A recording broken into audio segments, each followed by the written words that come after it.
মানুষ চিকিৎসা করবে কোথা থেকে? ওষুধের দাম বৃদ্ধির প্রতিবাদে এবার পথে নামছে তৃণমূল। মুখ্যমন্ত্রীর ঘোষণা, 6 তারিখে রামনবমী, আমি কিছু করব না, শান্তিপূর্ণ হোক। 4 আর 5ই শুক্রবার এবং শনিবার বেলা 4টে থেকে 5টা 1 ঘন্টা প্রতি ব্লকে ব্লকে ওয়ার্ডে ওয়ার্ডে মিছিল মিটিং হবে। মুখ্যমন্ত্রী বলেন, ন্যাশনাল ফার্মাসিউটিক্যাল প্রাইসিং অথরিটি যারা ওষুধের দাম নিয়ন্ত্রণ করে, এটা কেন্দ্রীয় সরকারি সংস্থা। 748টা ওষুধের দাম যা গরিব মানুষ কেনে, 80 জীবনদায়ী ড্রাগ 1 এপ্রিল থেকে দাম বাড়িয়ে দিয়েছে। এই সব ওষুধ কেনে কারা? গরিব মানুষ, সাধারণ মানুষ, যাদের ক্ষমতা নেই বড় বড় হাসপাতালে গিয়ে প্রাইভেটে চিকিৎসা করার, বিদেশে গিয়ে কোটি কোটি টাকা দিয়ে চিকিৎসা করার, তাদের জন্য এই ওষুধগুলো কাজে লাগে।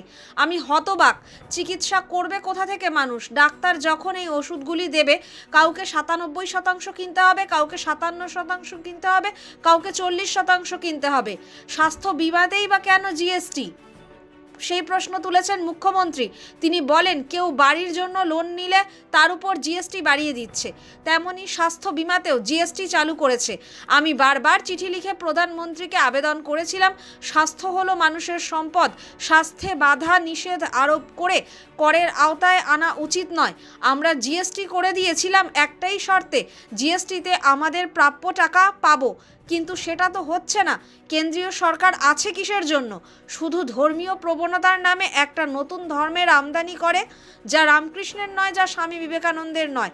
শুধু দেশকে, মানুষকে ভাগ করা আর মানুষের মধ্যে দাঙ্গা লাগানো। সঙ্গে বার্তা, আমি চাই বাসন্তী পুজো, অন্নপূর্ণা পুজো, রামনবমী শান্তিতে ভালোভাবে হোক।